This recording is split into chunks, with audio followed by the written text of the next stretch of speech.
Excuse me, that's not Dollar Tree. I know, that's Dollar General. I needed some towels. Now, you could probably find some at Dollar Tree, but mine doesn't carry them. I needed a bath towel and a hand towel. And I found these. They were $10 and $5, but this is completely adjustable how much you want to spend. You can go to all kinds of different stores and get these for way more or way less. Bizarre story about this ribbon. It was sitting in the ribbon section at Dollar General, and when I went to check out, there was no barcode, and the lady was like, oh, that's from Hobby Lobby. That doesn't even belong here. I don't know how it got there. Here, you can just have it. What in the world, y'all? Take your hand towel and you're going to cut from one solid edge, like the far left edge in this example, and you're going to make it 11 inches. You can actually make this however long you want, but if you make it 11 inches on most hand towels, you'll have enough for 2 hoods plus a little extra. Take your ribbon or whatever accoutrement you want to put on it and run it across the width of the towel. Sew it all around the edge so that it stays on nice and tight. Fold it pretty sides together so that your raw edge is along what would be like the top or the bottom. See there? We need to close up those seams, but we also need to kind of finish them. So since I'm using this as a beginner project, I could do it on my serger,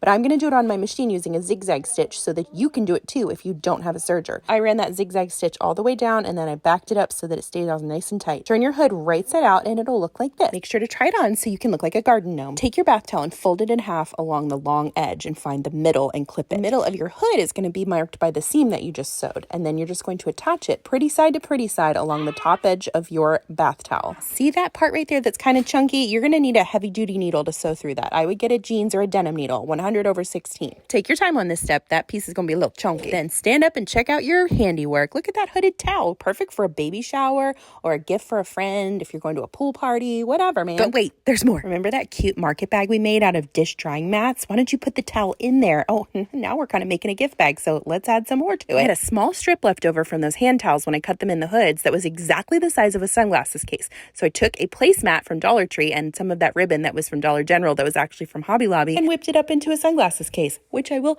also be putting in the gift bag. Now, I don't have my abacus here with me today, but doing some quick sewing math, it sounds to me like this whole thing was put together for around $20. What a great gift to take to somebody. Like and follow for more.